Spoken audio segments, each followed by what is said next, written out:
Hey y'all, this is Jen Carsonson. I'm a realtor in Memphis, sell about 100 houses a year. Follow along with me for a day in the life of what I do every day to get to 100 sales.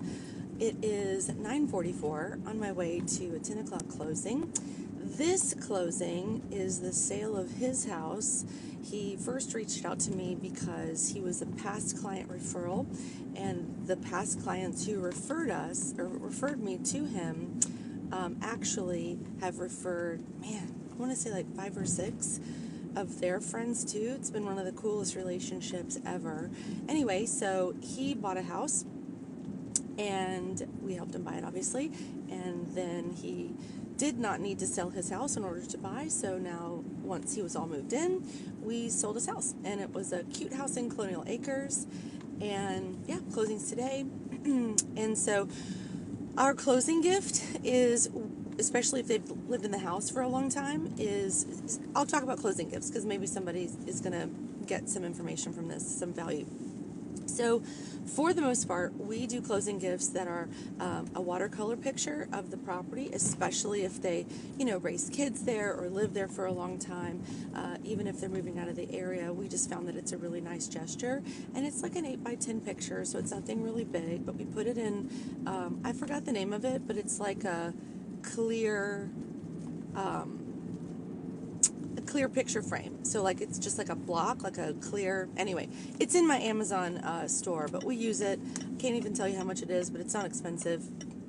And so everybody really likes it, but it takes like 4 to 6 weeks for the artist to draw it. And we found that the actual drawing is way better than like a digital print. So when I go to closing, I'll say, hey, in a couple of weeks, we'll hand deliver our closing gift to you, because he's obviously still here. But otherwise, we would just mail it out. So that's one idea. Another idea is if they're moving from out of state to Memphis, at closing, we'll get them a Memphis themed basket, which is pretty neat. So we'll have like Central Barbecue. We'll have some local boutique stuff like tea towels and a candle. If they are drinkers, we might do, a nice bottle of wine with a couple of glasses. We might do a zoo membership if it's in the summer. So a lot of things local, and everything in our basket's local. And we don't get sponsorships for them. Like, we don't ask the local people to like give us the stuff for free. We'll also include some swag stuff. So if you're in the middle of building a brand, we've been building the Live Love Memphis brand for about 10 years, 11 years. So we've got t-shirts and everything you can think of. So if you're in the middle of building a brand, I highly recommend giving out your swag as closing gifts. We also give a gift when we go to a listing appointment. It's just a little bag, and I don't have one here, but basically in the bag is a roll of packing tape. And another agent in Oklahoma actually gave me this idea like 5 or 6 years ago. It's been a really big hit. So complete with like a bag that's branded with tissue paper. It's got a Sharpie. It's got a notepad.